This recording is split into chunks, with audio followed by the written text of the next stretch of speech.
একই উঠানে একসঙ্গে 7টি দুর্গা প্রতিমা পূজিত হয় পূর্ব বর্ধমানের এই গ্রামে। পুজো দেখতে ছুটে আসেন দূরদূরান্তের বহু মানুষ।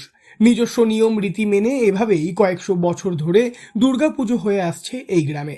দুর্গাপুজো বাঙালির কাছে এক অন্য আবেগ। রাজ্যের বিভিন্ন প্রান্তে ছড়িয়ে ছিটিয়ে আছে নানা প্রাচীন ইতিহাস জড়ানো পুজোগুলি। আধুনিকতার জৌলুসের যুগেও যেগুলি নিজেদের মতো করে উজ্জ্বল। তেমনই একটি পুজো হলো পূর্ব বর্ধমানের খাটুন্দি গ্রামের 7 দুর্গার দুর্গাপুজো। পূর্ব বর্ধমান জেলার অন্তর্গত কেতুগ্রাম লাগোয়া একটি গ্রাম হলো খাটুন্দি, যেখানে একটি নয় একই চত্বরে পুজো করা হয় 7টি দুর্গা প্রতিমার। সেই সঙ্গে পুজো করা হয় কুলদেবতা কৃষ্ণ রায়ের। নিজেদের পরিবারের এই ভিন্ন ধরনের পুজো প্রসঙ্গে পরিবারের এক সদস্য জানিয়েছেন, এটা একটা খুব বিস্ময়কর ব্যাপার যে এরকম সাতবাড়ির দুর্গাপুজো পশ্চিমবঙ্গ তথা আর বাইরে কোথাও কিন্তু চট করে দেখা যায় না। এটা একমাত্র আমাদের এই পূর্ব বর্ধমান জেলার কেতুগ্রাম 1 নম্বর ব্লকের খাটুন্দি গ্রামেই এই সাতবাড়ির দুর্গাপুজো। এটা প্রায় সারা ভারত বিখ্যাত, অনেকেই জানে এই পুজোর কথা। তখন একটি পুজো হতো, তারপর বিভিন্ন কারণে সেই পুজো ভেঙে 7টা ভাগে বিভক্ত হয়ে গেছে। মানে ভট্টাচার বাড়ির পুজো হচ্ছে এখানে মেন পুজো।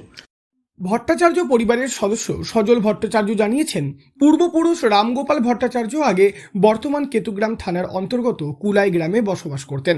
অভিযোগ, পরবর্তীতে কুলাই গ্রামের জমিদারদের অত্যাচারে রাতের অন্ধকারে এসে খাটুন্দি গ্রামে কৃষ্ণ রায় এবং দুর্গা একসঙ্গে প্রতিষ্ঠা করেন তিনি। যে সময় তিনি প্রতিষ্ঠা করেছিলেন তখন নাকি এই জায়গা ছিল শ্মশান। পরে রামগোপাল ভট্টাচার্যের অবর্তমানে তার বংশধররা পুজো শুরু করেন।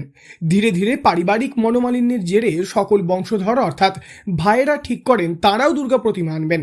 বাড়তে থাকে দুর্গা প্রতিমার সংখ্যা। এইভাবে প্রায় বহু বছর ধরে এখনও মোট 7টি দুর্গাপুজো হয়ে আসছে এক উঠানের মধ্যেই। যথেষ্ট ধুমধাম হয় এখানে, এবং এখানে বাহ্যিক আড়ম্বরের থেকে আমাদের বেশি পুজোর দিকটাকেই বেশি নজর দেওয়া হয়, এবং প্রায় সময় ধরেই এখানে পুজো নির্বাহ করা হয় আমাদের এখানে।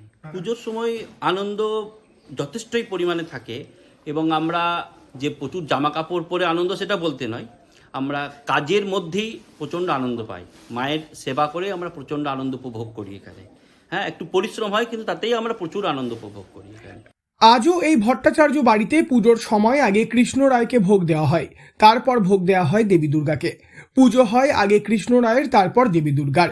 এবছরও দুর্গা পুজোর আগে 7টি মন্দিরেই চলছে প্রতিমা সাজিয়ে তোলার কাজ। শুরু হয়ে গিয়েছে প্যান্ডেল তৈরির প্রস্তুতিও। পরিবারের সদস্যরাও বাড়ি ফিরতে শুরু করেছেন। সব মিলিয়ে পুজোর 4 দিন জমে উঠবে পূর্ব বর্ধমানের খাটুন্দির এক উঠানে 7 দুর্গার দুর্গাপুজো। পূর্ব বর্ধমান থেকে বনোয়ারিলাল চৌধুরী, লোকাল 18 বাংলা।